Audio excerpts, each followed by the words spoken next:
Hey guys, tonight we drift back in time, not to the glittering courts of kings or the blood-stained fields of battle, but to the damp, smoky heart of a medieval village. It's late evening and the air smells faintly of wood smoke and damp earth. You're standing in rough wool, itchy at the neck, feeling the weight of a wooden yoke across your shoulders. Around you, chickens scratch the dirt, and somewhere in the distance a bell tolls the end of the working day. This is your world. You're a medieval peasant, and tonight we're going to talk about something most people don't imagine you ever did travel. You might think you'd never leave the patch of soil you were born on, and sometimes you wouldn't. But when you did, you probably wouldn't survive this. So before you get comfortable, take a moment to like the video and subscribe, but only if you genuinely enjoy what I do here. And while you're at it, post your location and your local time in the comments. I love seeing where in the world you're listening from. Now dim the lights, maybe turn on a fan for that soft background hum, and let's ease into tonight's journey together. The year is something like 1374. It hardly matters you don't count years so much as seasons. Spring is when you sow summer, when you toil autumn, when you harvest winter, when you hope you have enough to last. You live in a tiny hamlet, maybe 20 or 30 people, most of them related by blood or marriage. The village is your universe. Beyond the hedgerows and the muddy track, the world is an unmapped mystery. But people still travel, even people like you. It's just that the reasons, the dangers, and the distances are nothing like what your 21st century mind expects. You wake before sunrise not because of an alarm clock, but because a rooster screams in your ear, and the thatch roof above your head starts dripping melted frost on your face. The idea of holiday travel is as alien to you as the idea of a phone in your pocket. You go places because you have to, because your Lord orders you, because a market beckons, because a pilgrimage promises a blessing, or because trouble has found its way to your door and you need to run. Travel starts small. Maybe you walk to the next village for a Saints' Day fair. The track is little more than packed dirt, rutted with cartwheels. It might be 3 miles, but it feels far, your legs ache, and you have to stop now and then to pick stones out of your shoe. Along the way, you see hedges, copses of trees, and the occasional crumbling milestone from the Roman days, moss-covered and leaning at odd angles. If you're lucky, you're walking in a small group. Not for company alone, but for safety. Strangers are rare in your world, and not always welcome. Your clothing marks you as a peasant, coarse tunic, patched hose, rough leather shoes. You carry food wrapped in cloth bread that's gone hard as a plank, maybe a hunk of cheese if it's a good week. If you have a staff, you use it both to steady yourself and to look a little less vulnerable. The road is not empty. You might pass a peddler with a pack full of trinkets, or a monk in a brown habit staff in hand. You nod politely, but keep moving. It's not your place to linger. If you go farther, say to a market town, you might need a cart. Maybe you have a donkey, but probably not. More likely, you walk beside a neighbor's cart in exchange for helping him load and unload it. The road widens here and there, narrowing again to squeeze between hedgerows. Bridges are rare, fords more common. You wade ankle-deep through cold water, hoping you don't slip and soak your only pair of hose. The dangers are constant, but quiet. You watch for men who look like soldiers but wear no livery. They might be outlaws, deserters from some lord's war. The further from home you go, the more you keep your head down. There's also the matter of tolls. The lord who owns the land might charge you a few pennies to cross a bridge or enter his market. You grumble, but you pay. Defiance is a luxury for people who aren't peasants. Sometimes travel means leaving for weeks. Imagine your Lord tells you to help cart grain to a distant manor. You pack food, a blanket, maybe a small knife. You sleep in barns curled near the embers of someone else's fire. You smell of sweat, hay, and smoke, but so does everyone else. There are no maps in your possession. Directions are given in terms of walk, until you see the big oak, then turn where the stream runs fast. You don't so much navigate as follow. Religious travel is another story. Pilgrimages aren't just for the rich. You might scrape together a few coins, get your Lord's blessing, and set off for a local shrine. It could be St. Cuthbert's well a day's walk away, or a miracle-working relic in a nearby abbey. The walk becomes a prayer in itself, step, breath, prayer, step. You join other pilgrims, strangers bound together by shared purpose. At night, you might sleep in a church porch, the stone cold under your back, but safer than the open road. You also travel when forced. A bad harvest might send you begging in the next county. War might drive you from your village entirely, your belongings bundled in a sack. Famine doesn't respect the hedgerows. When hunger comes, you walk until you find food, or you don't. And then there's the rarest, strangest reason for travel curiosity. Some peasants, though, bound by custom to their land, slip away to see the world beyond the next hill. They return with stories of wide rivers, bustling towns, ships like floating barns. People listen wide-eyed around the fire, half believing. You might dream of doing the same, but dreams are cheap, and your Lord's patience is not. Your sense of distance is different from modern travel. 5 miles is an effort. 20 is an ordeal. Journeys are measured in how many times you must sleep along the way. There's no thought of weekend trips or day outings. Leaving the village is a deliberate, costly act, one that changes how your neighbors see you. You might return to questions. Why did you go? Who did you meet? Did you bring back anything of value? Still travel shapes you. You learn that the world is wider than your own muddy lane.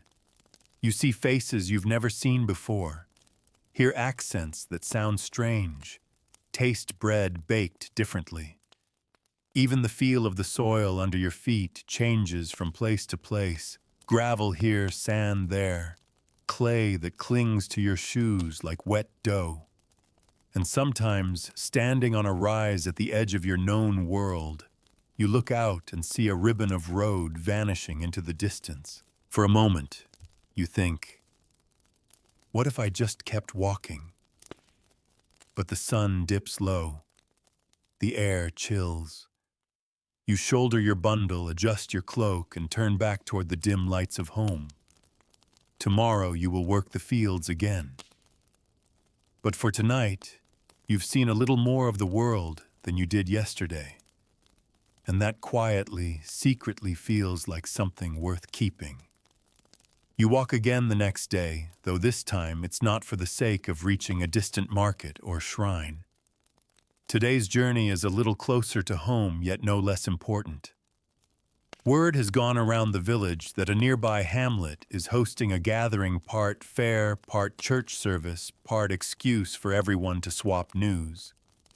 You hear of it through the chatter of women at the well, the way news travels fastest when buckets are being drawn and gossip is being ladled out just as freely.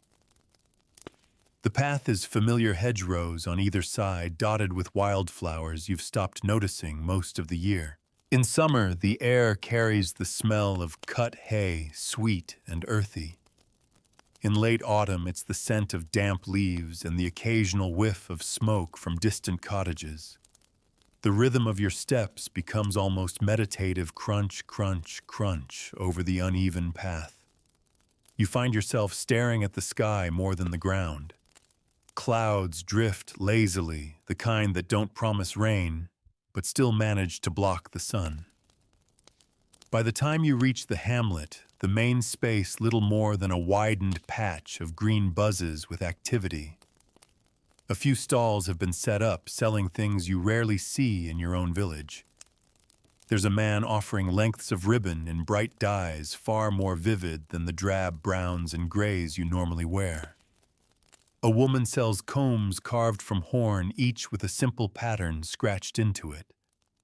And the smells fresh bread from a portable oven fish grilled on skewers, a hint of ale being poured from a barrel, tempt you into loosening your grip on the small coins you brought. You notice people from farther afield here. A couple of men with accents you can't quite place their vowels drawn out differently from your own. They might have come from over the river, or even from the edge of the county. One wears a hood trimmed with something that might once have been fur. You catch snippets of conversation, rumors of a road being repaired, a tax collector spotted in a nearby village, the ongoing murmur of politics that seems to drift down from the Lord's halls like smoke. There's also the church, a small stone building with a weathered wooden door. The priest, older now and moving slower than he used to, greets people at the threshold. Some have come specifically for confession, others just for the blessing. For you, it's a moment to stand still and breathe in the cool, faintly damp air inside the nave. You light a small candle at the side altar, more habit than fervent prayer, and watch its flame flicker in the draft. Outside again, you see children running underfoot, chasing each other between stalls. Dogs slink about, hoping for scraps. A man with a lute plays a tune you half recognize, his voice carrying just enough to blend with the background murmur. This gathering isn't only about buying and selling. It's also a web of connections, cousins you haven't seen in months, friends of friends you only know by name, strangers who might one day be something more. You linger longer than you planned. The talk is easy, and the world feels a fraction bigger when you realize it holds so many lives beyond your daily routine.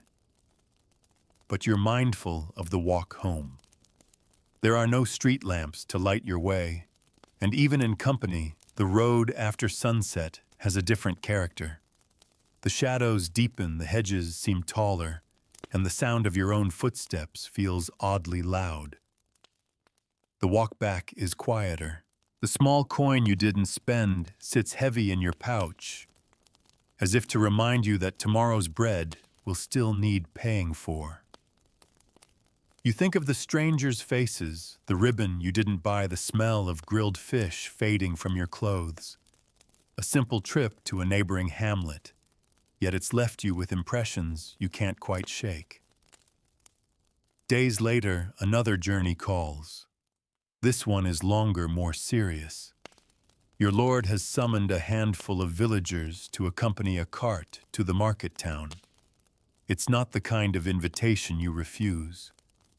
The cart creaks under the weight of sacks grain, maybe wool bound for sale or trade. You walk beside it, one hand resting on the worn wood, the other occasionally swatting away midges. The road to the market is less forgiving. There are stretches where the ruts are deep enough to threaten the cart's wheels. Now and then, a stream cuts across the track, and you all pause to judge the best place to cross. In one spot, the bridge is nothing more than a few planks nailed together. It wobbles alarmingly under the cart's weight. Everyone breathes out in relief when it holds. As you approach the outskirts of the market town, the change is gradual but noticeable. More people on the road. More buildings, first scattered cottages, then rows of houses crowding closer together. The air smells different, less of earth, more of smoke cooking, and animals penned close. The noise rises, shouting vendors, braying donkeys, the clatter of iron-shod wheels over cobbles. You've been here before, but not often. The market is overwhelming in its variety. Stalls heaped with cloth in colors your village rarely sees, blue as a summer sky, red as autumn berries. Baskets of apples, piles of onions, bundles of herbs tied neatly with twine. There's meat hanging in the butcher's stalls, some cuts you can identify, others you wouldn't dare guess. The smell of baking pies makes your stomach rumble. Trade is brisk. Your companions unload the sacks, weighing them carefully, haggling in low, deliberate voices. Coins change hands. Sometimes barter happens, instead a sack of grain for a stack of salted fish wool, for a few lengths of sturdy rope. You take the chance to wander a little. Not far, you don't want to lose sight of the cart, but enough to see what's on offer. You pass a stall selling small, rough-cast bells, their chimes delicate and tinny. Another offers pottery mugs, each one slightly lopsided, but all more elegant than the wooden cups you use at home. You finger a mug, feel its cool glaze, imagine drinking warm ale from it on a winter night. The price is too high. You put it back. It's not all pleasant. You see a beggar with a crutch, his foot wrapped in filthy rags, calling out for alms. A gaunt woman rocks a baby in her arms, eyes hollow.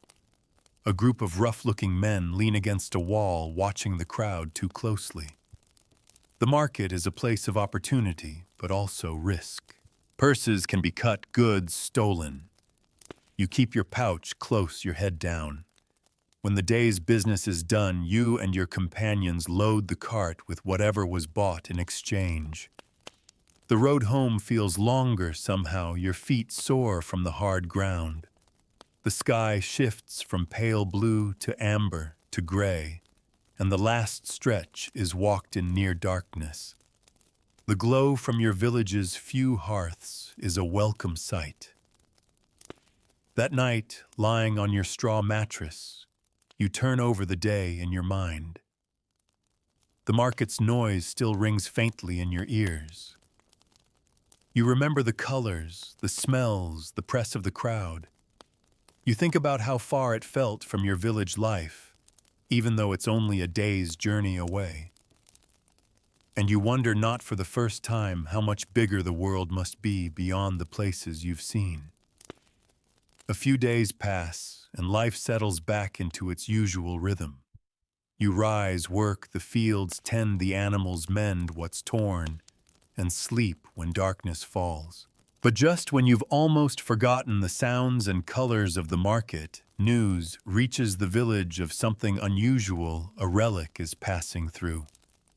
It will stop for one night at the abbey 2 valleys over before continuing on its way.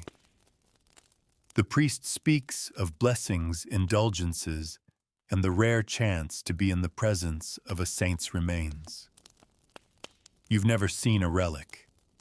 You've heard stories, bones that work miracles, fragments of cloth that once touched holy hands, chalices said to have caught the blood of martyrs. You don't know how much is true, but truth isn't the point. For people like you, faith is as much a part of life as breathing, and the idea of missing such an event feels almost dangerous, like tempting fate. The journey begins before dawn. A small group sets out from your village, some on foot, others with walking sticks, one older man on a donkey. The air is cool and damp, your breath clouding faintly ahead of you. Mist hangs in the hollows, clinging to the grass, making the hedges seem taller and the road narrower. Birds are only just starting to stir. The road to the abbey is longer than to the market town, winding through open fields, patches of woodland, and the occasional cluster of cottages. You pass a wayside cross, its stone worn smooth by centuries of hands brushing it for luck. Someone pauses to murmur a quick prayer before moving on. As the sun rises, you walk in shifting light, sometimes bright and warm, sometimes dimmed by drifting clouds. Your pace is steady, your feet finding their rhythm. Conversation drifts in and out, talk of the weather of the last harvest, of rumors about the relic's power. An older woman recalls hearing of someone healed by touching such a thing. Another scoffs, but even he plans to kneel before it when the time comes. By midday, you catch sight of the abbey's tower rising pale and solid above the trees. It seems impossibly tall after the low cottages of your home. The bells toll as you draw closer, the sound rolling down the valley like waves on a shore. The air smells of damp stone beeswax and a faint undercurrent of incense. Inside the abbey, the space is vast, dim, and cool. Shafts of light fall through high windows, catching motes of dust in the air. Monks in brown robes move quietly about, guiding the crowd toward the relic. You shuffle forward with the others, each step echoing off the stone floor. At last you see it, a small, ornate reliquary of gold and crystal resting on a table draped in embroidered cloth. Inside is something pale bone, perhaps, and beside it a scrap of faded cloth. You bow your head, unsure what to feel. It seems strange that so small a thing should draw so many people from so far. Yet here you are, heart beating just a little faster than before. You kneel, touch the hem of the cloth draped before the relic, and murmur a prayer you've known since childhood. Around you, others do the same. Some weep quietly. Some just stand looking. The moment passes quickly. You're ushered aside to make room for the next pilgrim. The rest of the day is spent in and around the abbey. You share a meal with others in a side yard, bread cheese, a little ale. You listen to a monk speak of the relic's journey, of the saint's life, of the blessings bestowed upon those who seek it. The abbey itself is a marvel-carved stone, capitals, tall arches, walls painted faintly with saints and angels. You run your hand along the cool stone, feeling the grooves worn by generations before you. Evening comes, and the monks begin vespers. The chanting fills the abbey, deep and resonant, the Latin words strange but soothing. You sit in the back, letting the sound wash over you. Outside, the sky is streaked with the last light of day. You find a place to sleep in a barn, offered to pilgrims, straw on the floor, the smell of hay and animals close by. You pull your cloak tighter against the chill and drift into a sleep filled with half-formed dreams of saints' bells and endless roads. The next morning, the relic is gone, carried onward to another town. Your group begins the walk home. The air feels lighter somehow, as if the excitement has passed and the world has returned to its usual self. The road is the same, but your thoughts wander more freely now. You wonder about the places the relic will see, the people who will kneel before it. In a way, you feel linked to them, though you'll never meet. Halfway back, you pass a pair of strangers heading in the opposite direction. Their clothes are travel-stained, their packs heavy. They greet you with a nod, but don't stop. You wonder where they've come from, how far they've walked, what stories they carry. Encounters like this leave you restless. They hint at a world beyond the hedgerows that is bigger, more varied, and far more mysterious than your daily life admits. Back in the village, you find that not much has changed. The same chores wait, the same faces greet you. Yet something in you feels stretched, as if your mind has been pulled a little farther down the road than before. You've seen the abbey touched, the relic slept among strangers. You've been away and come back. That matters. Over the next few weeks, talk of travel drifts into your days more often. You hear of a peddler who stopped in a neighboring village selling pins, mirrors, and lengths of bright cloth. Someone speaks of a troupe of players putting on a mystery play in a distant market square. Another mentions that the fair at the county town is coming soon, a grander event than the small gathering you saw earlier. The county fair is different from anything else. It draws people from miles around, including traders from outside your shire. Some even come from across the sea. The idea is dizzying people who have walked streets you've never imagined, who speak in tongues that sound like music or nonsense.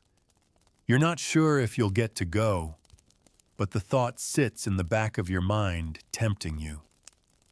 In the evenings, sitting by the fire, you sometimes trace the shape of the world in your head. You know it only as a patchwork of fields, villages, rivers, woods, and towns.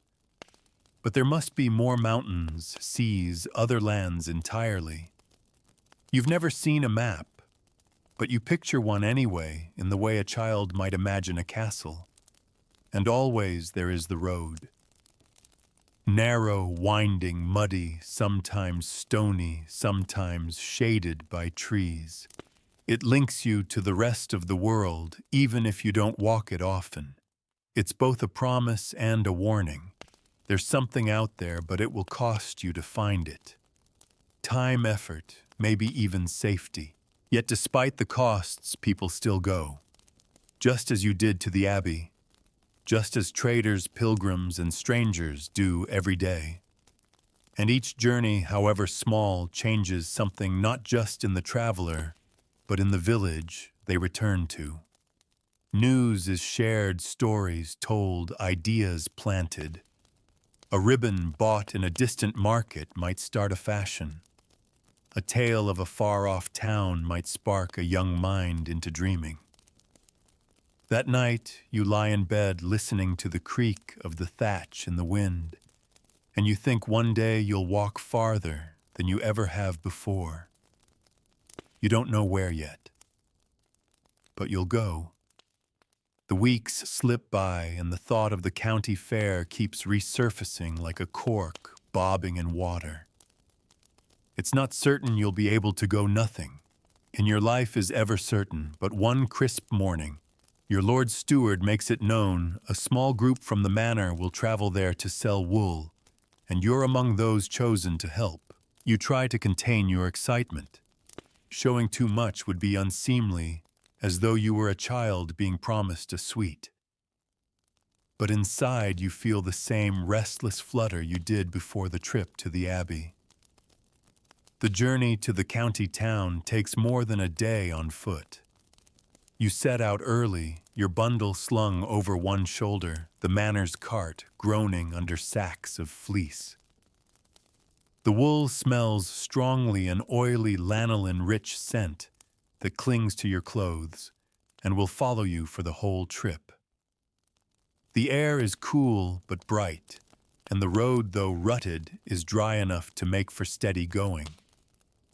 This is no quiet pilgrimage. The road to the fair is busy. You pass other carts, some heavy with barrels, others piled with baskets of apples or onions.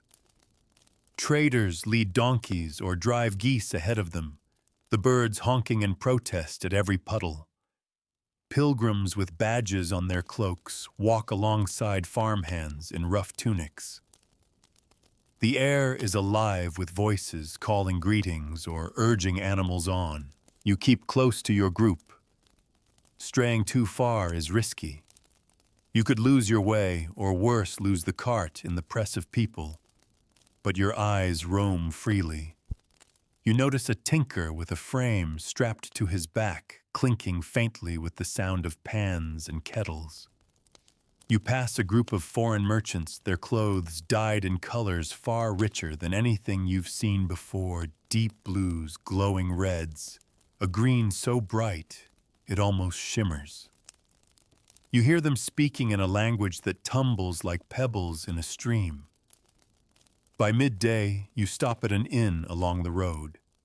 It's not the kind of inn that welcomes peasants with open arms, but travelers on the way to the fair are good for business, and the keeper is too busy counting coins to turn anyone away. The common room is crowded, the air thick with the smell of ale, roasting meat, and damp wool. You take a place on a bench, sharing a trencher of bread and salted pork with a companion. Outside, horses snort and paw at the ground, their riders swapping news over mugs of ale. The road after the inn feels shorter. Maybe it's the food in your belly, maybe it's the growing anticipation.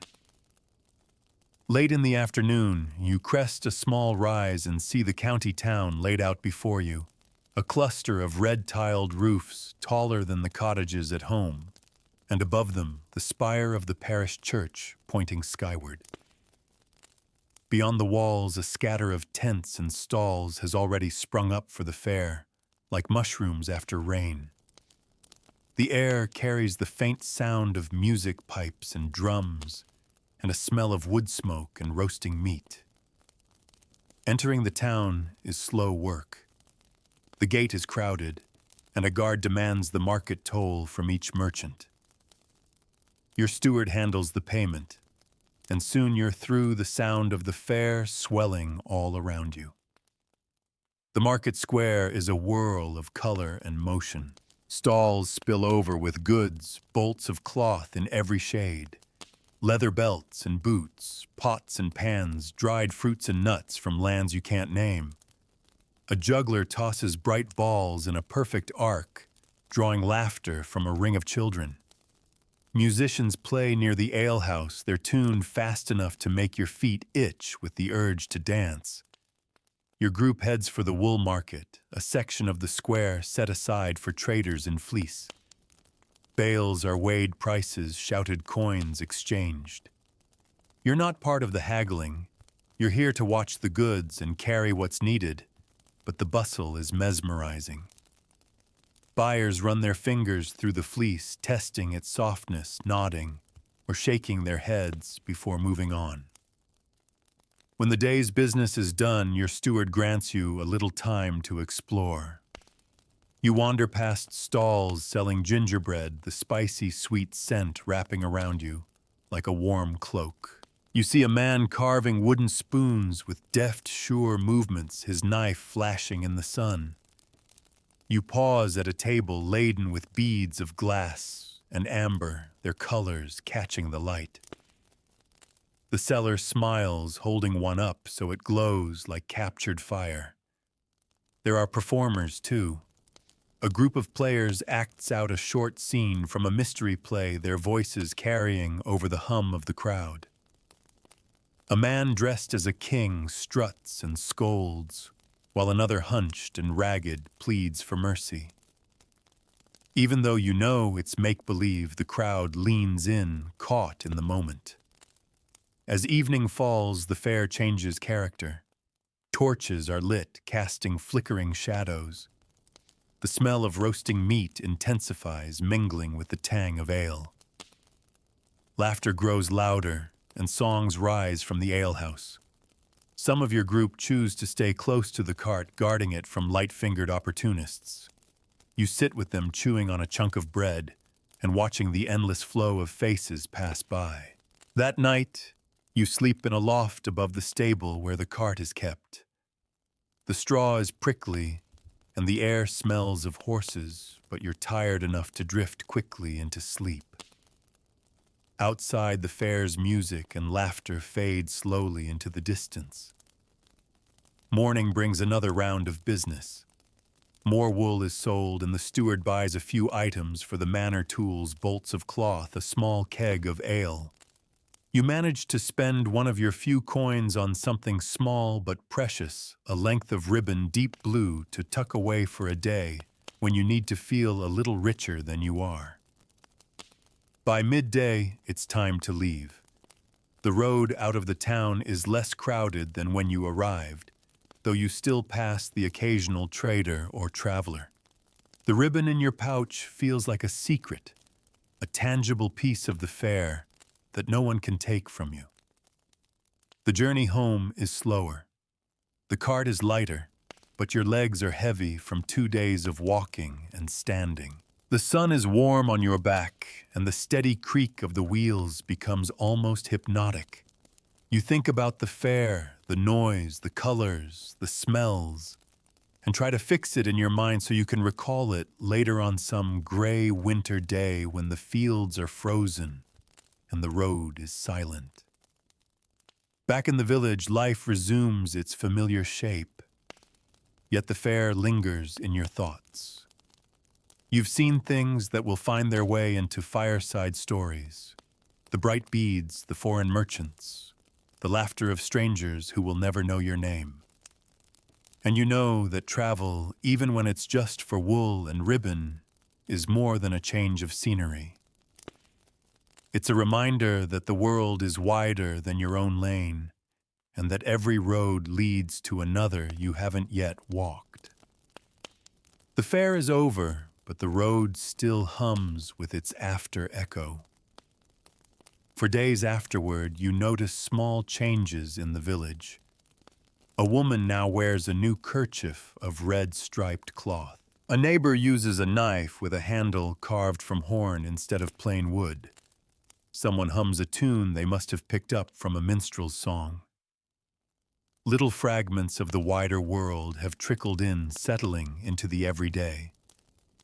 You return to your work, yet you carry your own token of the fair, the deep blue ribbon folded carefully and hidden away.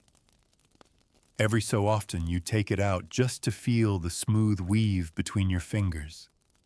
It reminds you of the crowded market square, the smell of gingerbread, the sound of voices speaking in strange, rolling rhythms. It's not much, but it's proof that you've been somewhere else, seen something beyond the hedgerows.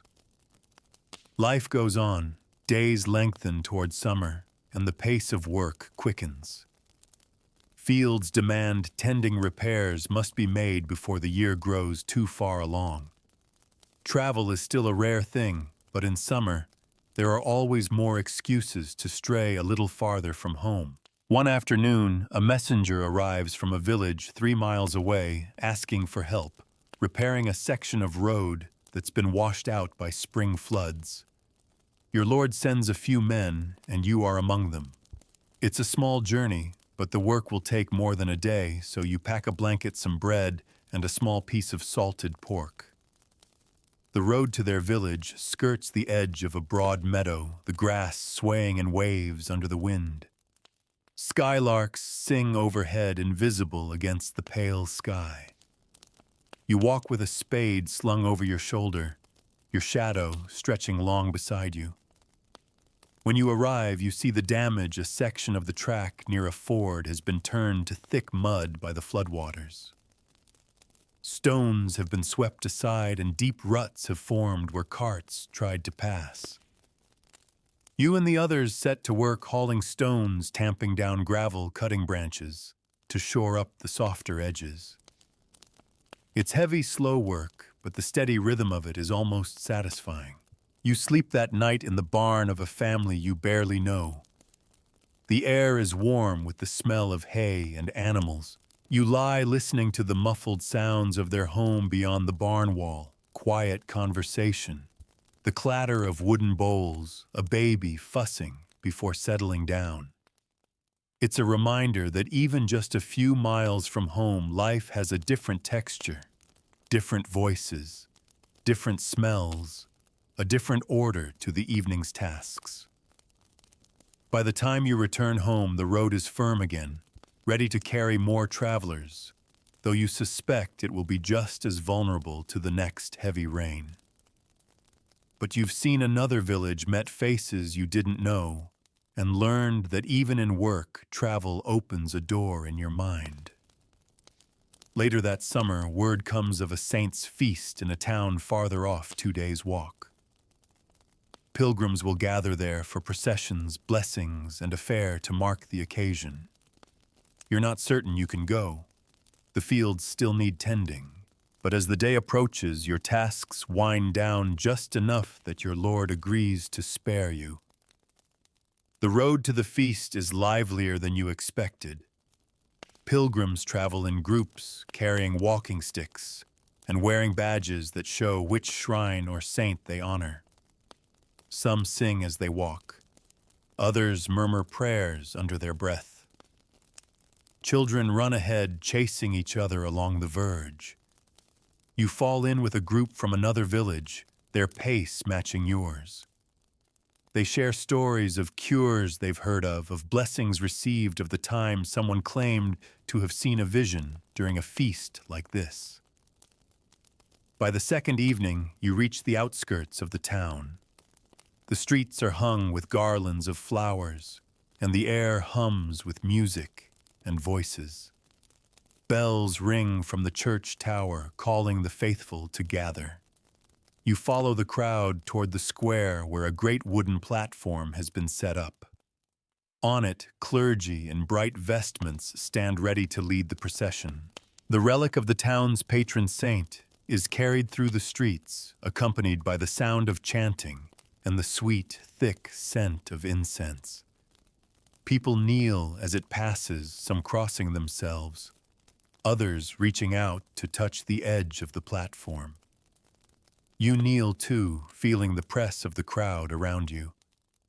For a moment, the air is thick with devotion, a shared breath that seems to bind everyone together.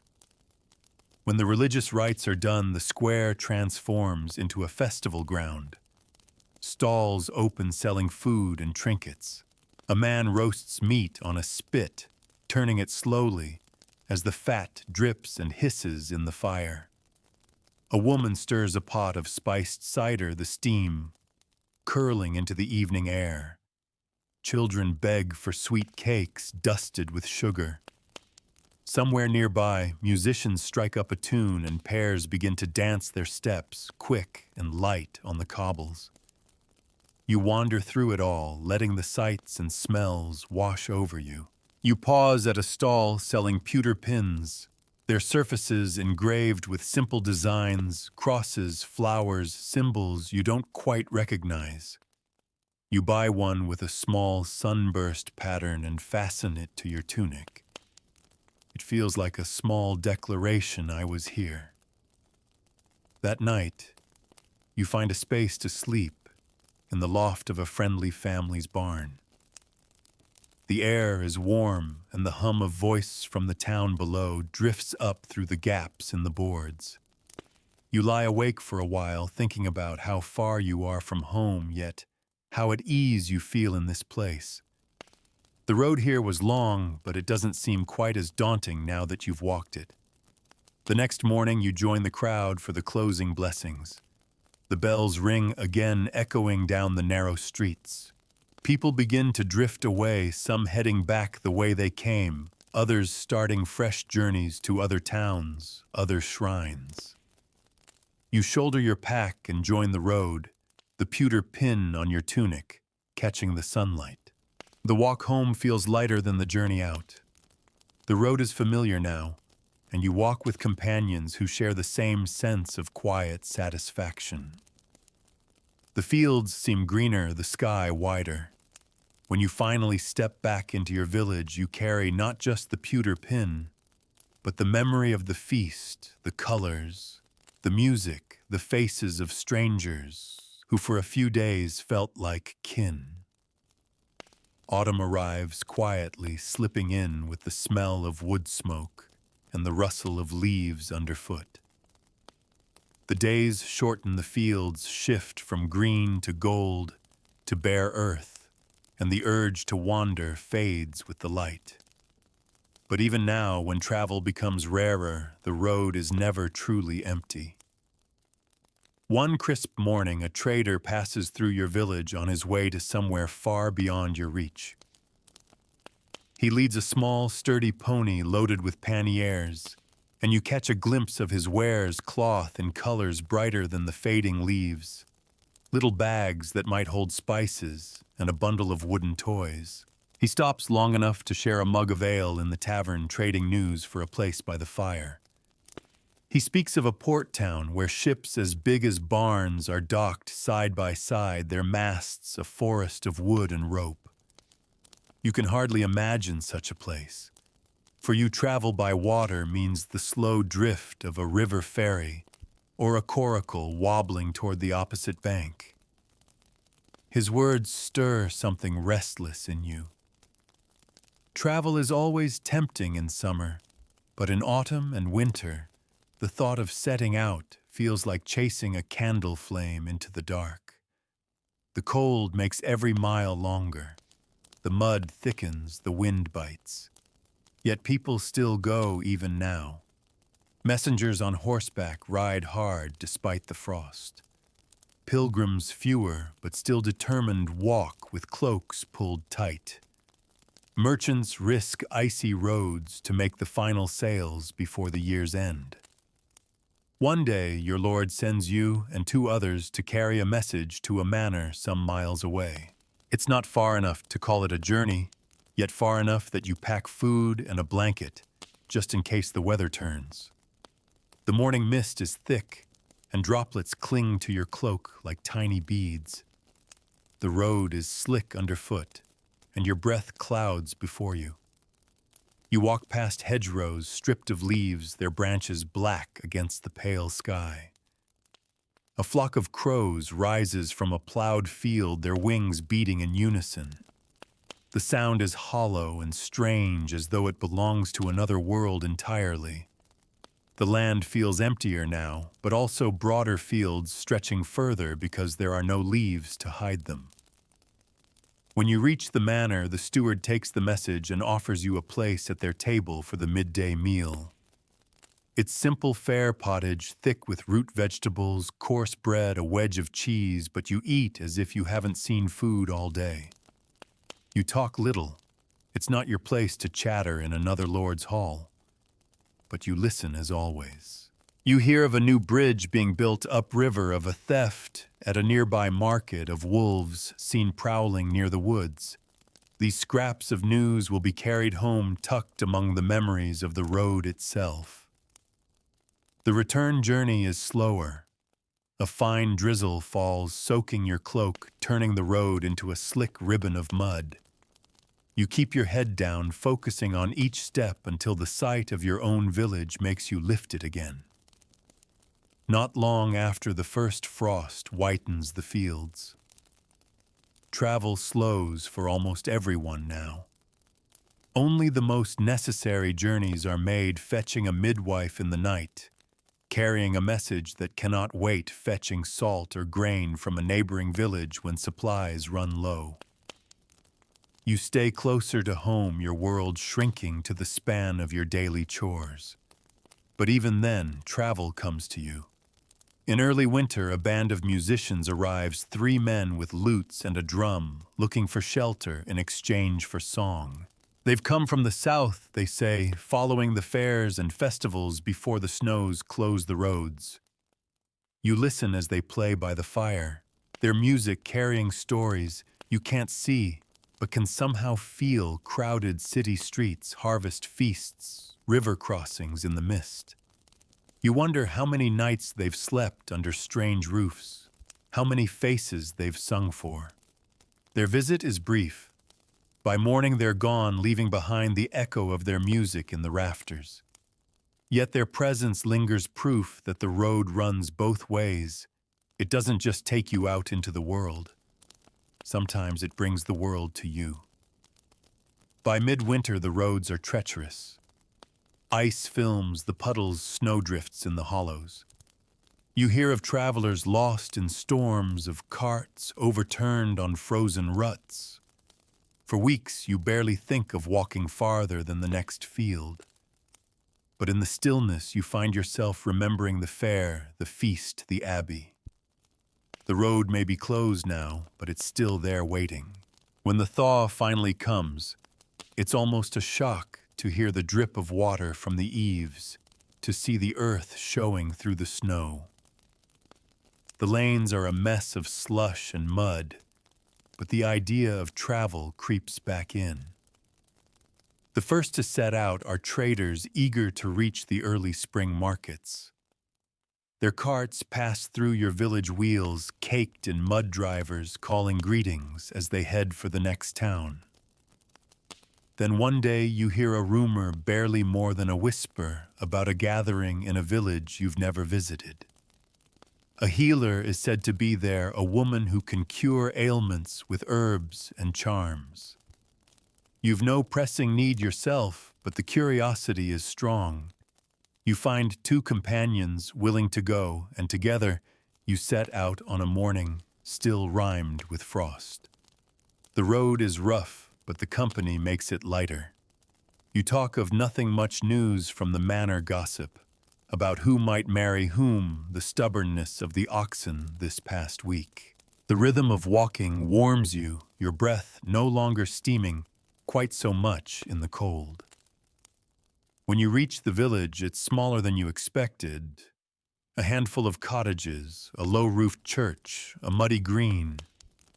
But the healer is real enough, a woman with a lined face, her hair streaked white, her hands stained from years of working with plants.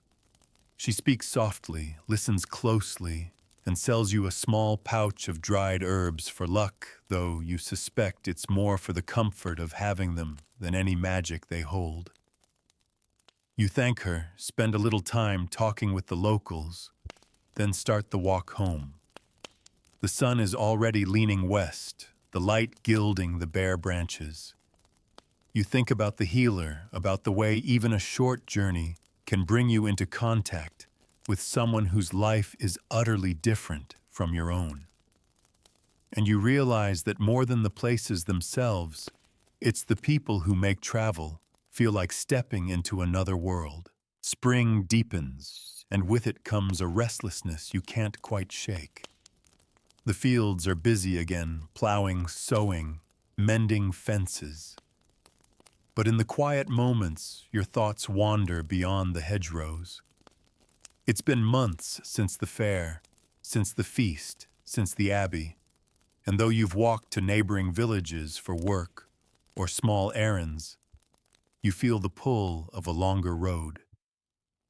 One morning, a messenger arrives at the manor with a sealed letter. You hear that it's bound for another estate 2 days' walk away, and that it must be delivered without delay. The steward looks over the gathered laborers and settles his eyes on you. You're to carry it, he says, along with a small pouch of coins to pay for lodging along the way. It's not an honor exactly, more of a task that needs someone sturdy and dependable, but your chest still warms at being chosen. You pack lightly a small loaf of bread, a wedge of cheese, a water skin, and your blanket. The road is firm underfoot, the ruts from winter's cartwheels slowly filling with new grass. You follow a river for much of the first day, its water running fast from the snowmelt in the hills. Birds wheel overhead, their calls echoing faintly across the valley.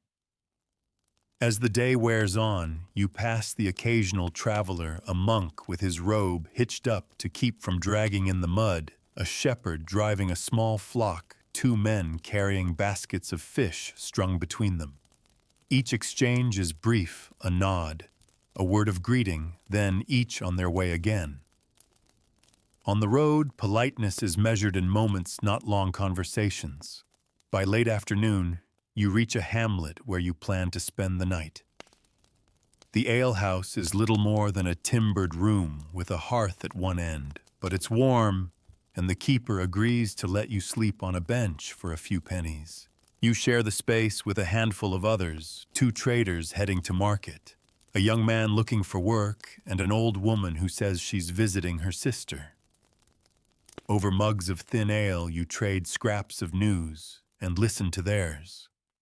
One of the traders speaks of a new road being built closer to the coast. The old woman tells of a terrible wind that tore the roof from a neighbor's barn. You tuck these details away, small pieces of a wider world. The bench is hard, but the heat from the hearth seeps into your bones. You drift in and out of sleep, waking now and then to the creak of the door or the low murmur of voices. Morning comes pale and cool. You eat the rest of your bread and cheese, refill your water skin at the village well, and set out again. The second day's walk takes you through a stretch of woodland, the trees just starting to show new leaves. The path narrows to little more than a track, roots twisting up through the soil. It's quiet, except for the occasional call of a woodpecker. or the rustle of something small in the undergrowth. You keep your pace steady, following the directions given to you past the old oak, left where the stream bends through the gap in the hedgerow. By late afternoon, the manor comes into view, a stone hall with a cluster of outbuildings, smoke curling from the kitchen chimney. You're shown into the hall where the steward takes the letter and the pouch of coins, counting them with care. He thanks you and offers a place by the fire for the night. The warmth, the smell of roasting meat, and the soft murmur of conversation make you drowsy almost at once. The journey home is easier without the weight of responsibility. You stop to watch a heron fishing in the shallows of the river, its stillness almost uncanny. You greet a cart driver who offers you a lift for a short stretch, the wooden wheels clattering over stones. When you finally see the familiar outline of your own village, you feel the quiet satisfaction of a task completed and a road well walked. Not long after, word reaches the village of a hiring fair in a nearby town. It's the kind of event where laborers can seek work for the season, farmhands, shepherds, builders. You don't need work elsewhere, but curiosity tempts you. You and a friend decide to go just to see what it's like. The road to the hiring fair is busier than you expect. Groups of men walk together, some carrying tools slung over their shoulders, others with only small bundles. Women travel too, offering their skills as dairymaids, cooks, or laundresses. The air is thick with anticipation, voices carrying ahead and behind. When you reach the town, the green is crowded with people. Employers stand under makeshift signs calling out the kind of help they need. Men and women line up to speak with them, bargains struck with a handshake and a few words. Coins change hands as hiring fees. Names are taken down in chalk. Around the edges of the fair, traders have set up stalls. There's food to be bought, meat pies, hot and fragrant mugs of cider, sweet buns dusted with sugar. A fiddler plays under a tree, drawing a small crowd of dancers. Children run between the legs of the adults, shrieking with laughter. You wander with your friend, watching it all. You hear snatches of conversation about wages, about conditions, about where the best grazing lands are this year. A man from another shire talks of a farm near the sea, where the wind smells of salt and gulls cry overhead. You imagine what it would be like to work there, to see the tide roll in and out every day. The fair winds down as afternoon fades. Some have found work and leave with their new employers. Others walk away empty-handed, shoulders slumped. You and your friend turn for home, the road quieter now. The sun sinks low, casting long shadows across the fields. Back in the village, life is unchanged, yet you carry with you the memory of the fair, the faces of strangers, the possibility of a life lived along a different road. It's not that you plan to leave, but knowing the choice exists changes something. Even the familiar path to the well feels a little different when you've seen the crossroads beyond it. Summer creeps back warm and slow, and with it the roads grow busy again. Grain ripens in the fields, hay lies in neat rows, and the air is heavy with the scent of clover and dust. The sound of carts on the road drifts into the village more often now, wheels rumbling over hard earth harness bells chiming faintly, the low murmur of voices passing by. One afternoon, a rumor sweeps through the cottages. A troupe of mystery play actors is performing in the market town 2 days hence. You've seen traveling players before, once or twice, but always in brief makeshift performances, a few scenes on a cart in the square before they moved on. This is different. The word is they'll perform the whole cycle of the creation and passion plays with painted backdrops and proper costumes. It's not the kind of thing a peasant sees often. You decide you can't miss it. The morning of the journey, you leave early with a small group from the village. The air is still cool, the fields silvered faintly with dew. You carry a little food, your water skin, and a few coins, enough you hope for a seat, or at least a mug of cider during the day. The road to the town feels lighter when there's something to look forward to. On the way, you pass others heading the same way, families with children. Skipping ahead, a handful of monks walking at a steady, deliberate pace, a farmer leading a small cart piled with hay, and his two daughters riding atop it. The road itself feels festive, threaded with anticipation. By the time you reach the town, the square is already busy. The players have set up their stage against the wall of the guild hall. Its painted scenery showing the gates of heaven on one side and the mouth of hell on the other. An enormous painted beast with a gaping red mouth lined with teeth. Children cluster near it, half frightened, half delighted. The performance begins with the story of creation. A man dressed in white robes stands on the highest platform, arms raised, speaking in a booming voice that carries across the square. Below him, other actors play angels, moving in slow, sweeping gestures. The crowd is silent, except for the occasional gasp or laugh. Hours pass in a kind of dream.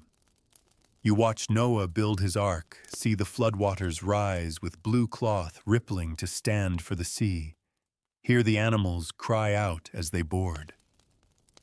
You see shepherds greet the angel announcing Christ's birth, magi, in bright robes bearing gifts. The costumes are bright, the gestures grand, the lines declaimed, so that even those at the farthest edge of the crowd can follow the story.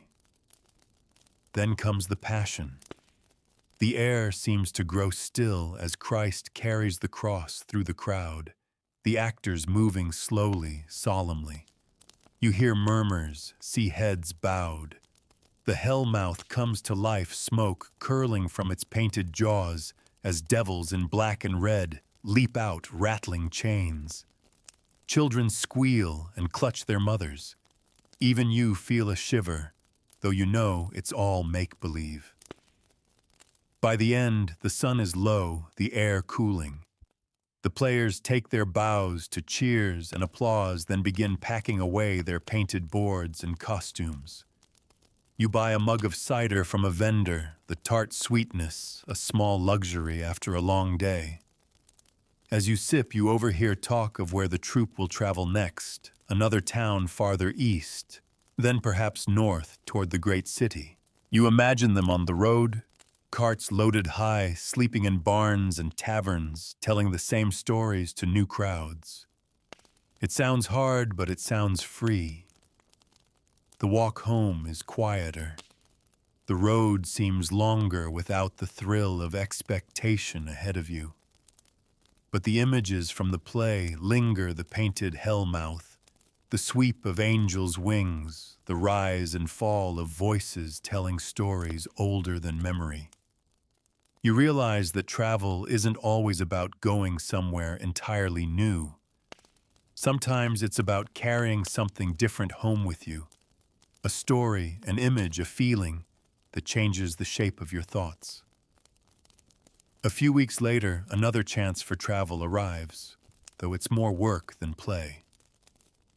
The harvest in a neighboring village has been delayed by storms, and they're short of hands. Your lord agrees to send a few laborers in exchange for payment in grain.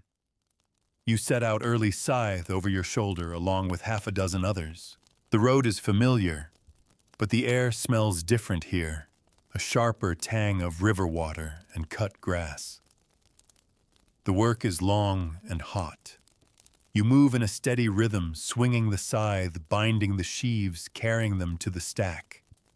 Your hands blister, sweat drips into your eyes, but there's a kind of satisfaction in working alongside strangers for a shared purpose.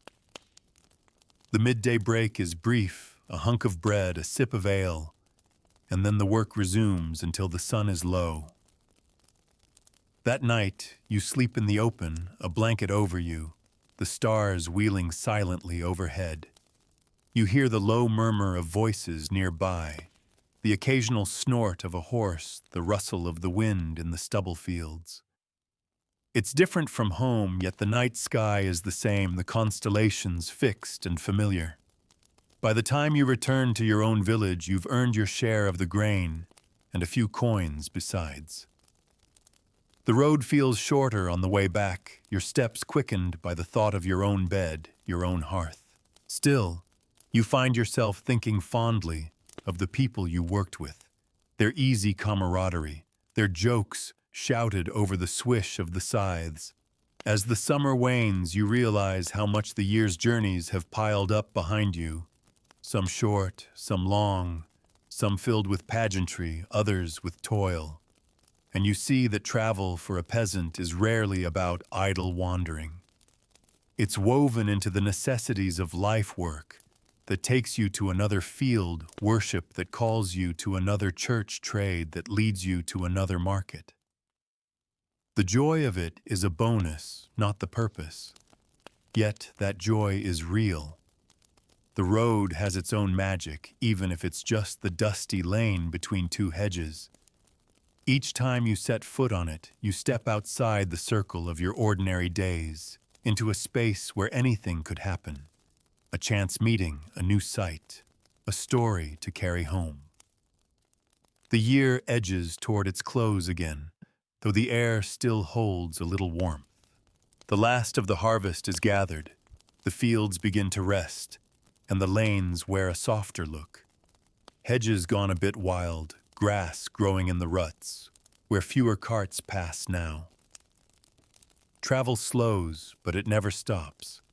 And one day, as you mend a fence near the road, you see a sight that draws you closer, a caravan of pack horses loaded high with goods moving at a steady walk.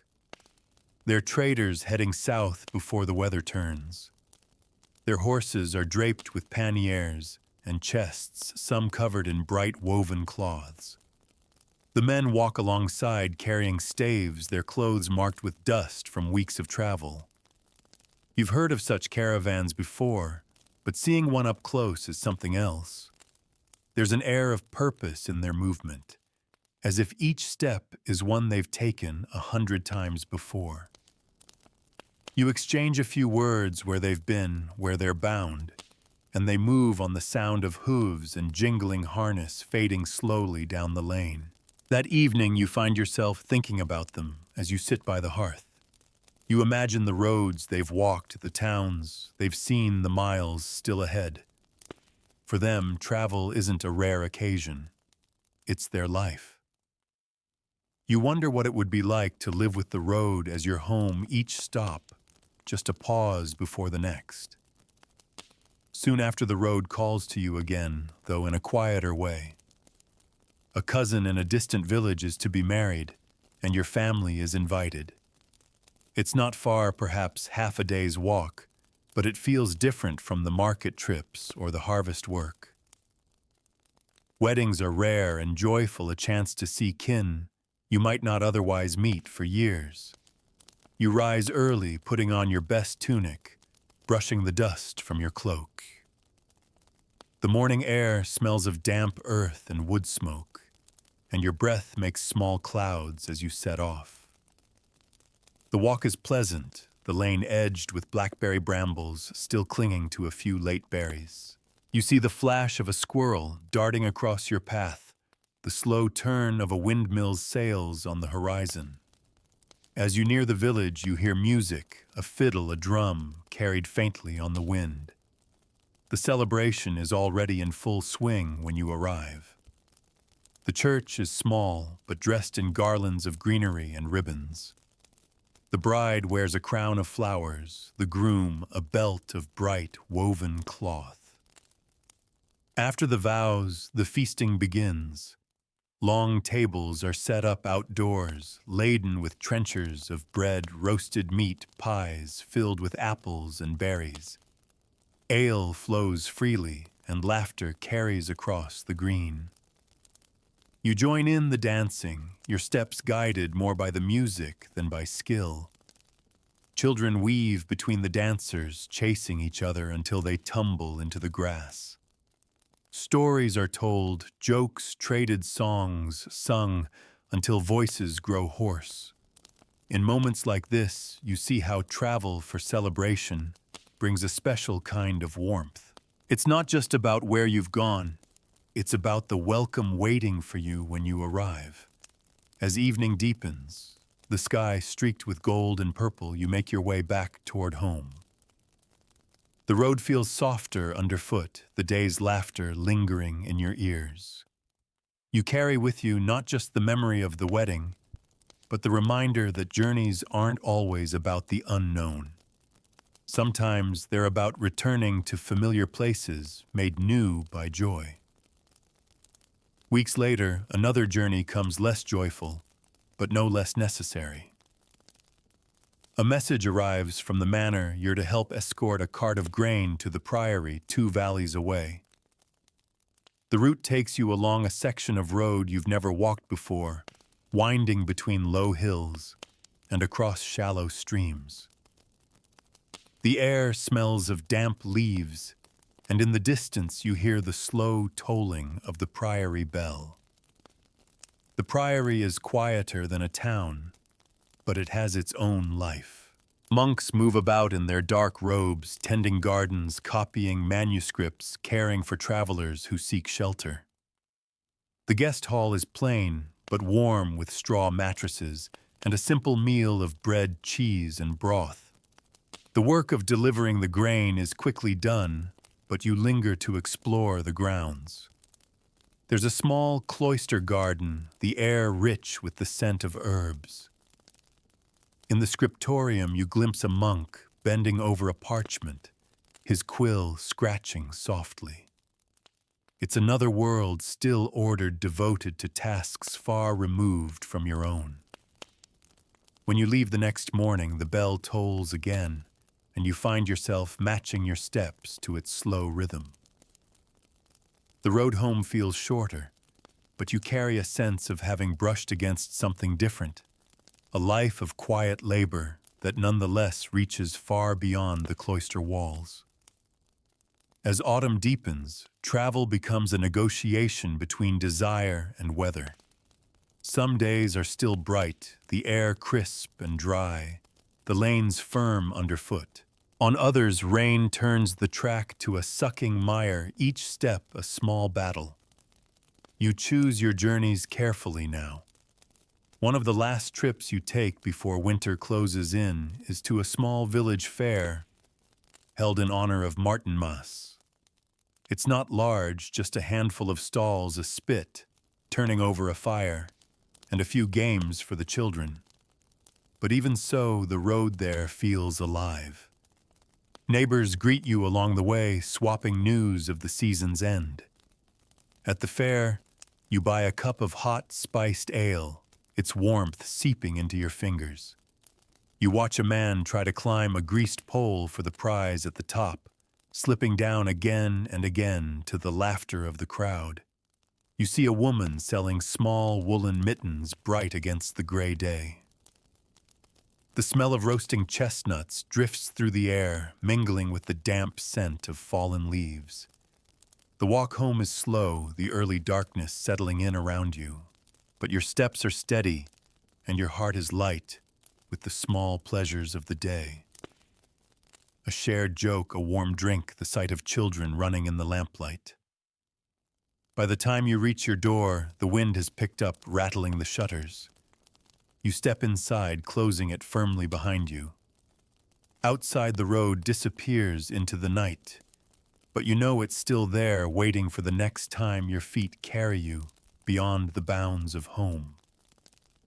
Winter comes quietly at first, with frost edging the thatch and the puddles turning to glass in the morning.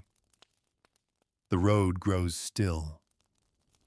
Carts pass, less often the sound of wheels on frozen ruts, now rare enough that you notice it even from inside your cottage. Most people stay close to home now, but the world doesn't stop moving entirely. One morning you hear the bell at the manor ring 3 times in quick succession, a call for messengers. There's news from a nearby estate. A shepherd is ill, and his flock needs tending before the snow sets in. Your lord sends 2 men, and you're one of them. The road is frozen hard under your boots, every step crunching faintly. Your breath fogs in the air, and the tips of your fingers sting even inside your mittens. The journey is short, but the cold makes it feel longer. Fields lie bare and silent, their furrows sharp in the low winter light. Here and there, sheep huddle together in small groups, their wool dusted with frost. When you reach the neighboring village, the air smells faintly of wood smoke and sheep dung. The shepherd's wife greets you with relief, explaining which fields to watch and which pens to check. You work until the light fades, moving slowly through the frozen grass. By evening, your toes are numb, and you're grateful for a place by their hearth. Sleeping in someone else's cottage in winter has its own quiet magic.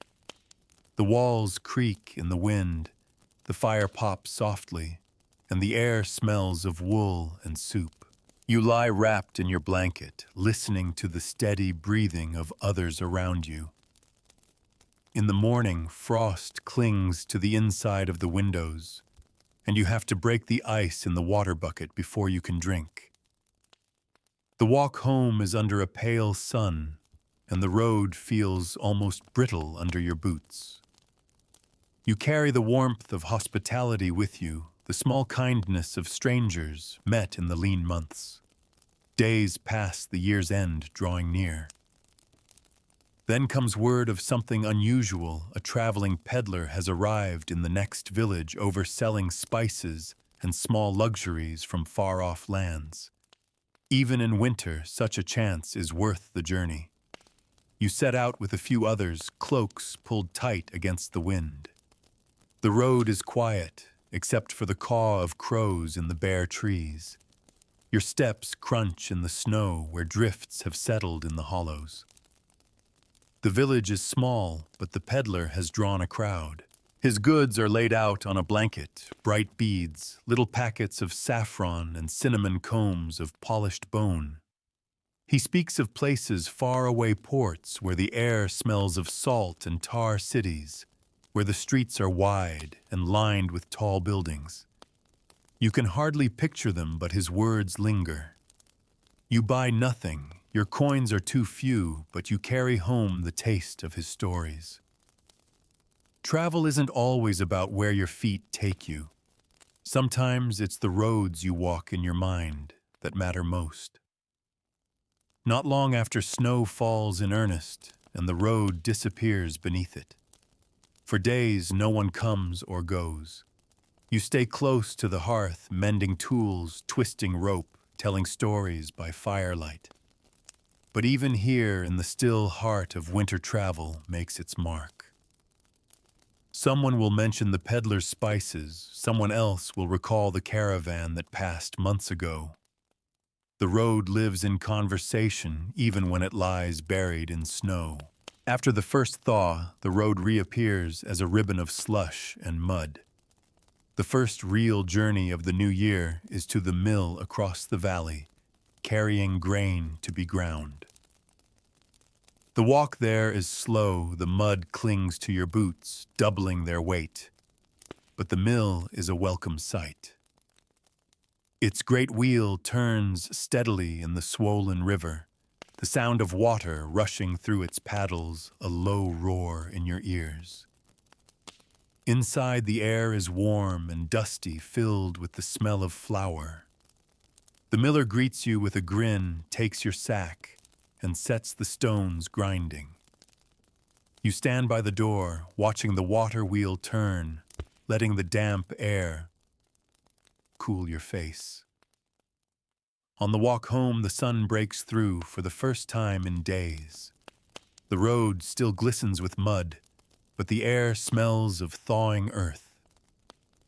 You see the first green shoots pushing through at the edges of the hedges, a reminder that spring will come again. And with spring will come more travel, longer roads, busier markets, fairs that draw people from miles around. But for now you walk the slow, quiet miles of late winter. The journeys are shorter, the sights more familiar, but they carry their own kind of peace. You think about the roads you've walked this year, some for work, some for worship, some for the sheer pleasure of seeing a little more than your own doorway.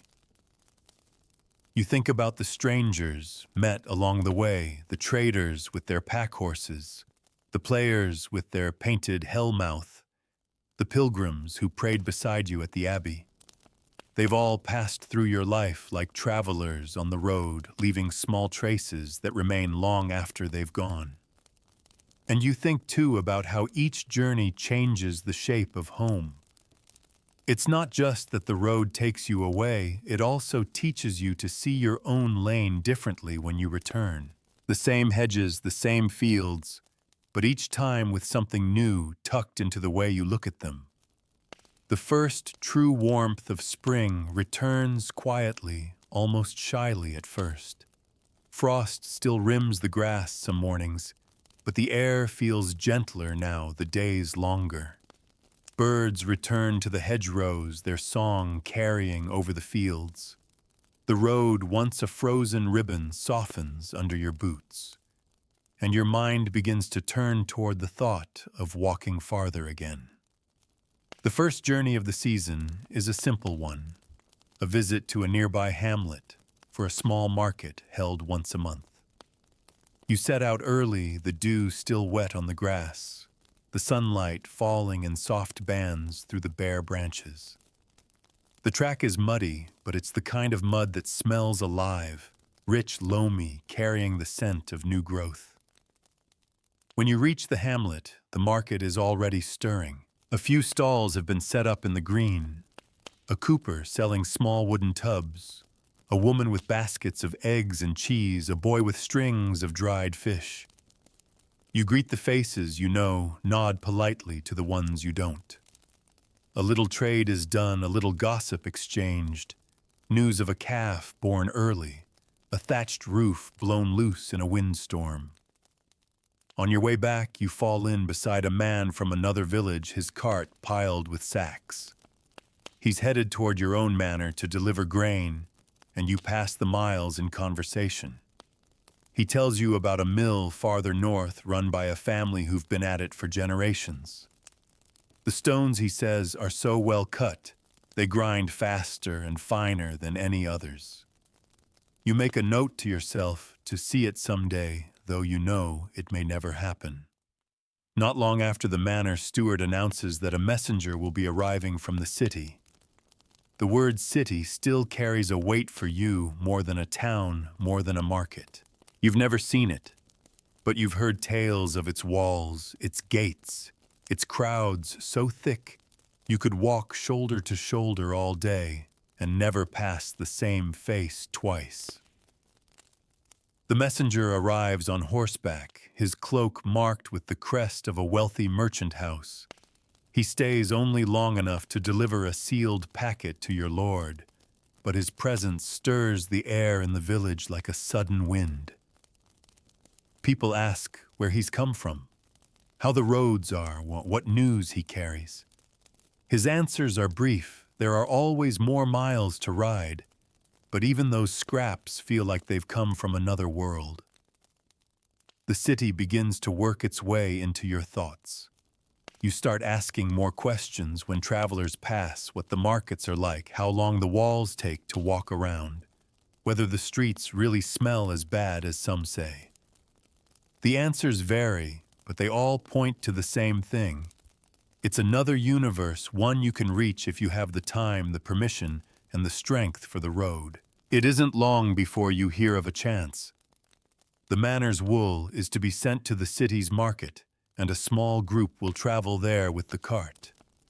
The steward needs extra hands, and you're chosen. The journey will take several days sleeping on the road. You hardly dare to believe it. You leave before dawn, the cart loaded high, the wheels creaking under the weight. The first day's travel takes you through familiar fields past villages you've seen before. The second day, the road grows wider, the hedgerows lower. You see more travelers now, merchants on horseback, drovers with cattle, even a small group of pilgrims with badges pinned to their cloaks. By the third day, you catch your first sight of the city walls rising ahead of you higher and longer than anything you've ever seen. Towers break the skyline, flags snapping in the wind. As you draw closer, the road thickens with people, carts waiting to enter, peddlers calling out their wares, beggars holding out bowls. The gate is a vast arch of stone guarded by men in mail shirts with spears in hand. Passing through is like stepping into another world. The streets are narrow but crowded, lined with tall, timbered houses that seem to lean over you.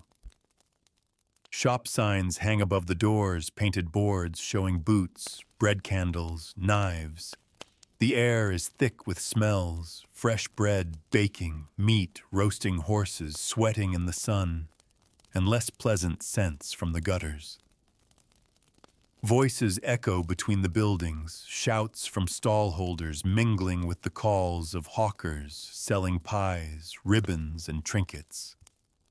The wool is taken straight to the market hall, a great timbered building with rows of tables inside.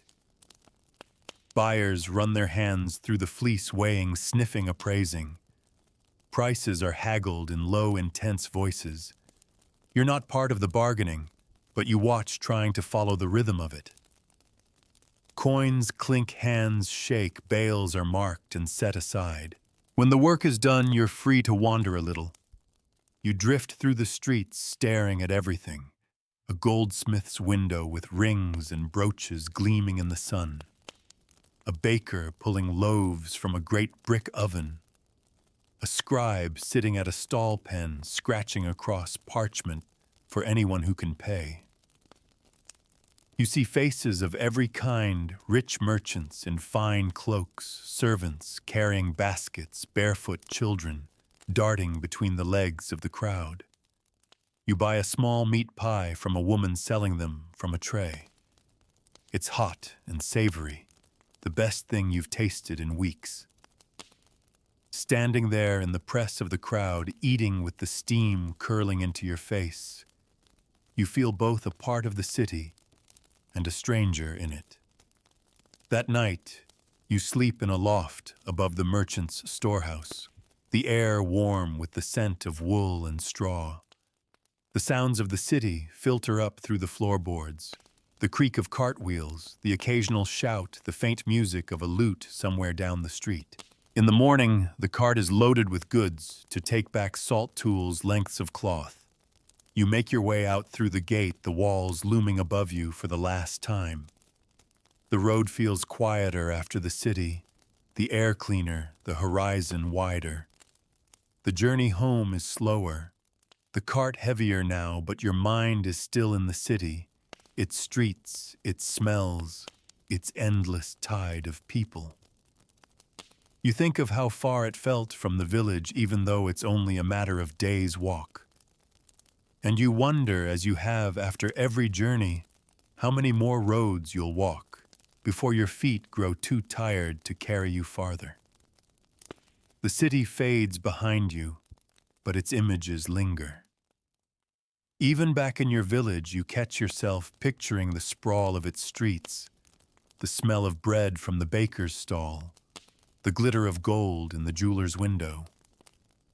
You imagine the noise and movement continuing without you, day and night, a constant tide of life that will never run dry. In your quieter moments, you think how strange it is that you can be part of such a place for a few days and then be gone from it, as if you were never there. The road home is long enough to soften those thoughts. Your feet ache, the cart jolts over ruts, and the countryside opens back up, each mile stretching the distance between you and the city. Familiar villages appear like old friends, places you know, by the shape of their church towers, by the bend of the road through their commons. People wave as you pass, and you wave back, your mind already sinking into the comfort of home. Back in your village, the cart is unloaded, the goods stowed in the manor storehouse, and life folds back into its usual rhythm. The trip to the city becomes something to talk about by the fire in the evenings. Neighbors ask about it, what you saw, what you ate, how it compared to the fairs and markets they know. You tell them about the press of people in the narrow streets, about the market hall crammed with bales of wool, about the meat pie so hot it burned your fingers. You describe the city walls, the painted shop signs, the noise of voices echoing between the houses. The telling is almost as important as the journey. In sharing what you've seen, you're passing a little of it along, letting others travel with you in their minds. In return, they share their own small journeys, trips to markets you've never been to, stories from relatives in distant villages, glimpses of places you might one day walk yourself. Spring edges toward summer, and the roads grow busier again. One morning you hear that a neighboring village will host a midsummer gathering with music, dancing, and a bonfire to mark the turning of the year. It's not far, but it feels like a celebration worth the walk. You set out in the afternoon when the sun is still high, and the air smells of warm grass and wildflowers. The road is lively, full of others headed the same way. Children run ahead, plucking flowers from the hedges. Young men carry drums, their rhythms beating out in bursts as they walk. Women wear garlands of green in their hair, their laughter carrying on the wind. By the time you reach the village green, the festivities are already beginning. A tall pole stands in the center, decorated with ribbons in every color, their ends fluttering in the breeze. Musicians play nearby, fiddles, pipes, and a drum, and the first dances have begun. People join hands, weaving in and out around the pole, the ribbons twisting into bright spirals. You watch for a while before stepping in your steps, uncertain at first, then finding the rhythm. Later, there's food, bread still warm from the oven wheels, of cheese, roasted meat, bowls of strawberries with cream. Ale flows freely, and the talk is full of stories and jokes. As dusk falls, the bonfire is lit flames leaping high into the summer night. The heat rolls out in waves, and the sparks rise to join the first stars. You stay until the fire burns low, then start the walk home by starlight. The air is warm and still, the road faintly silver under the moon. You walk with others, the conversation drifting between bursts of laughter and comfortable silence.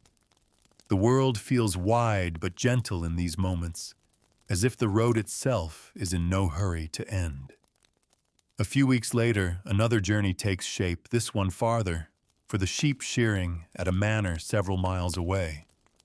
It's a working trip, but you look forward to it all the same.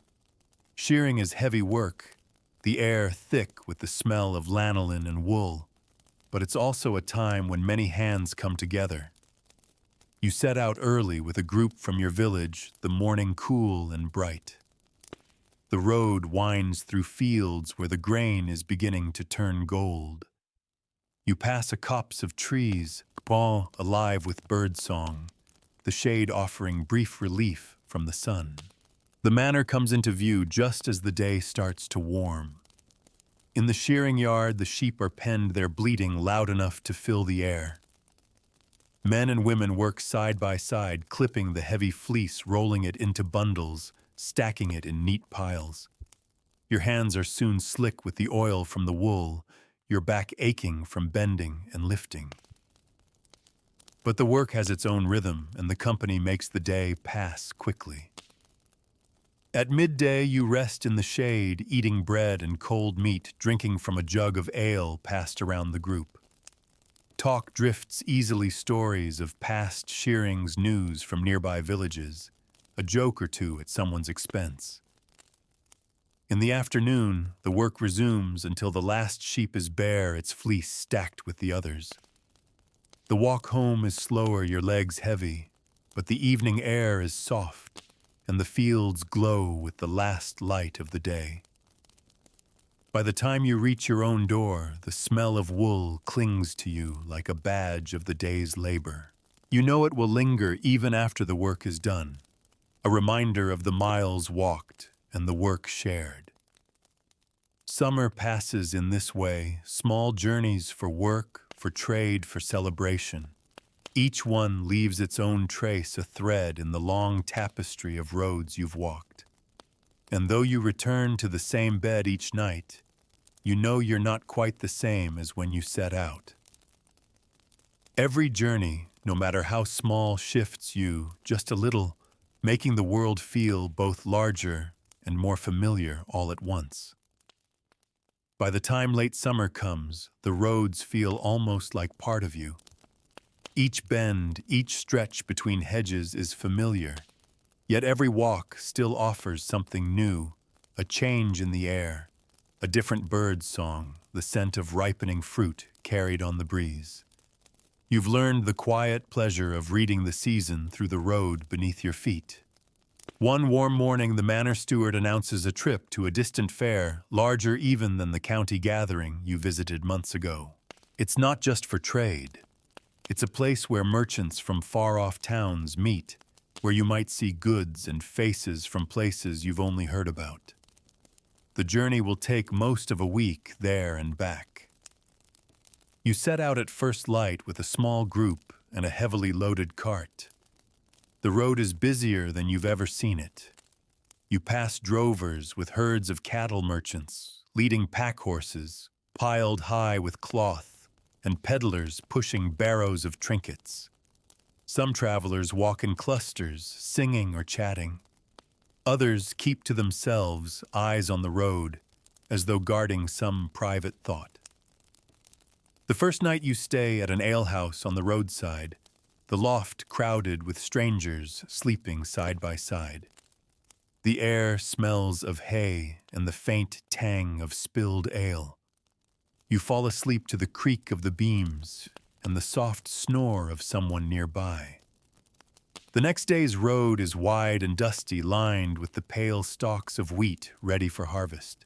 In one village, you see children chasing a goose across the green, their shrieks of laughter rising over the chatter of their elders.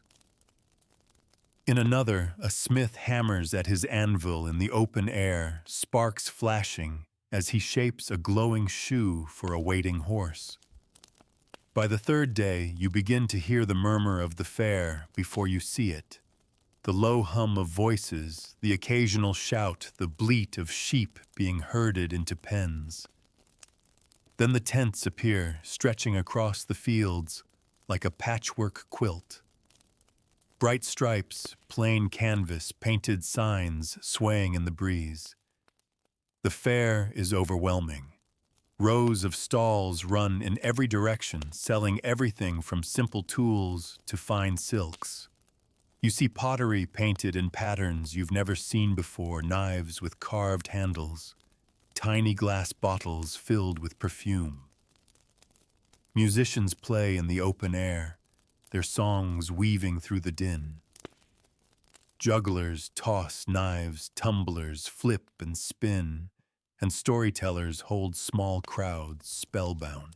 Your group's wool is sold quickly, the steward haggling with a buyer over the final price. Once your work is done, you're free to wander. You move slowly, trying to take it all in. You stop to watch a man from the coast selling salt, his hands moving constantly as he measures it into neat paper packets. Nearby, a woman sells dyed cloth so vivid it almost hurts your eyes, deep blues, bright reds, golden yellows. There's food everywhere, pies filled with minced meat and herbs, flatbreads baked on hot stones, sweet honey cakes.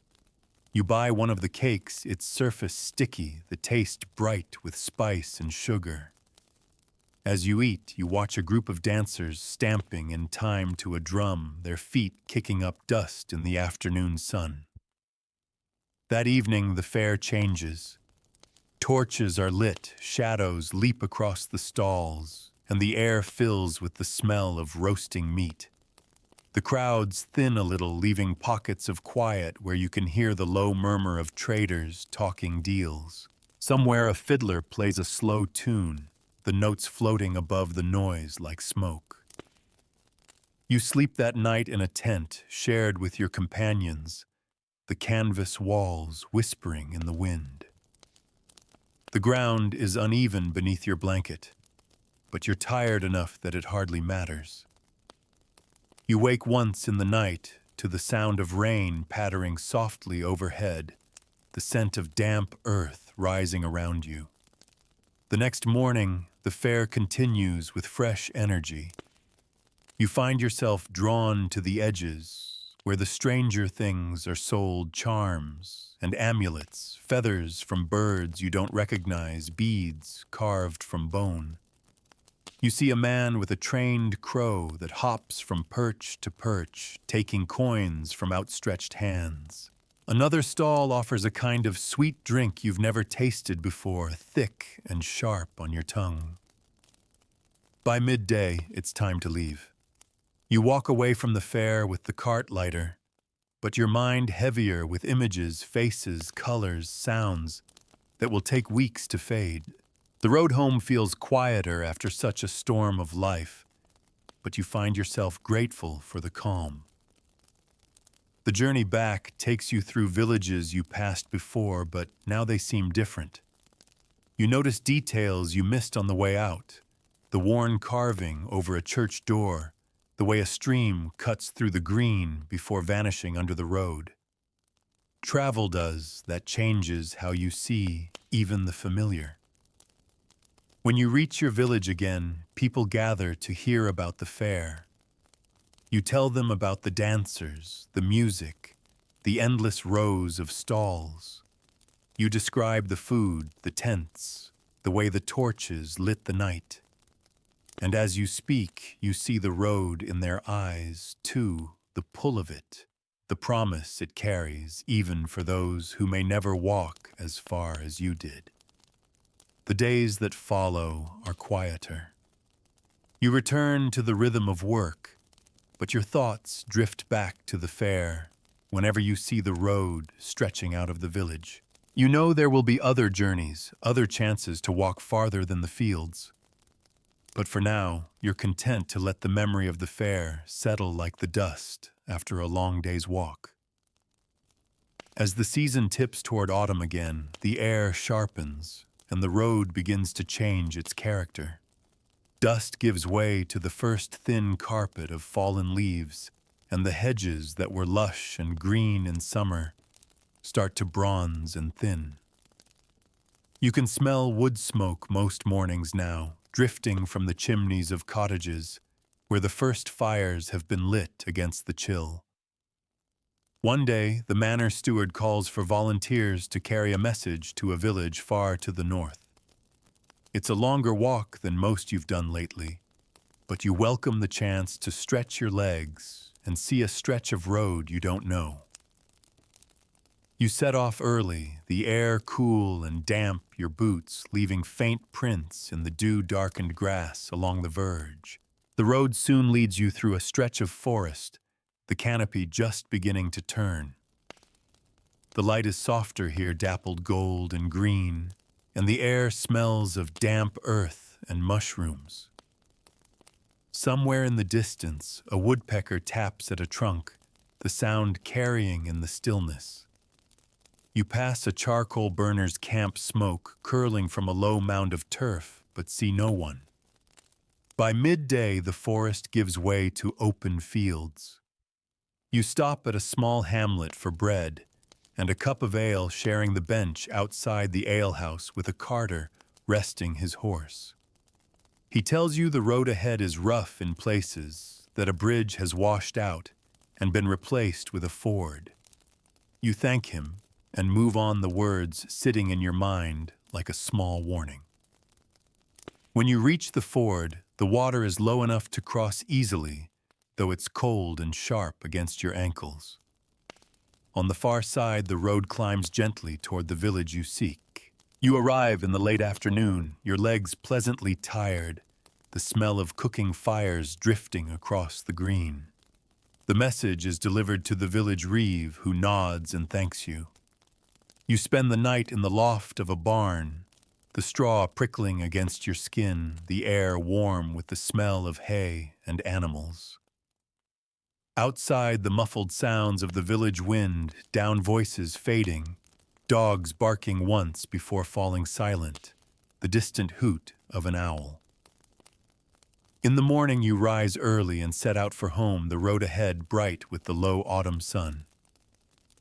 The return walk feels quicker, as if the road itself is urging you back toward familiar ground. You notice details you missed before, the twisted roots of an old oak, the way the light falls across a particular bend in the river. Travel does this, it opens your eyes, sharpens your sense of place.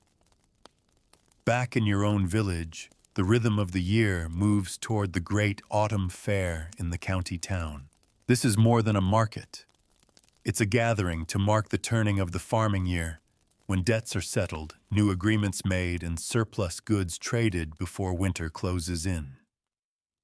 You join the procession of people heading toward the fair carts piled with grain and apples, sheep driven in noisy clusters, families carrying baskets of eggs, butter, and cheese.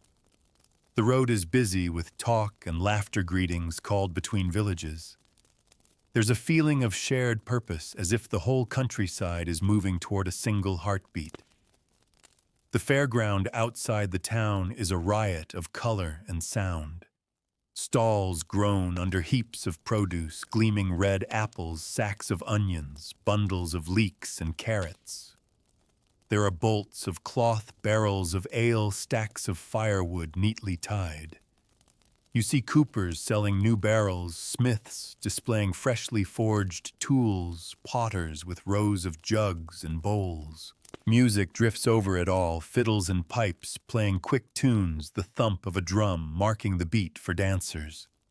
Children chase each other between the stalls, their shouts mingling with the bark of traders calling out their goods. You help your group unload and sell what the manor has brought, then wander among the stalls. You stop to taste a slice of cheese so sharp it makes your eyes water, to run your hand over a length of cloth as soft as lamb's wool. You buy a small pot of honey from a beekeeper, its golden light caught in the glass. As the afternoon deepens, the fair becomes a place of meeting as much as of trade. You see faces you know from villages near and far, people you haven't spoken to in months. News is exchanged, plans made, gossip passed along like coin. You hear of a good harvest in one place, a poor one in another, of a marriage being arranged, of a birth, of a death. The sun sinks low, casting the fair in warm, honey-colored light. Traders begin to pack their goods, tying them down for the journey home. The crowd thins, the music softens, and the air cools. You help load the cart for the return, the wheels creaking as they take the weight. The road home is darker now, the moon not yet risen. You walk in the soft dusk, the fair still echoing in your mind, the swirl of color, the hum of voices, the press of the crowd. It will be months before you see such a gathering again, and the thought sits in you like a coal glowing gently in the dark. The days shorten quickly now, and the road takes on a quieter mood. Morning mist lingers longer over the fields, and the air smells of damp earth and wood smoke. The leaves have turned to bronze and gold, some already fallen, crunching under your boots. You know that soon the weather will draw most travelers home for the long months ahead.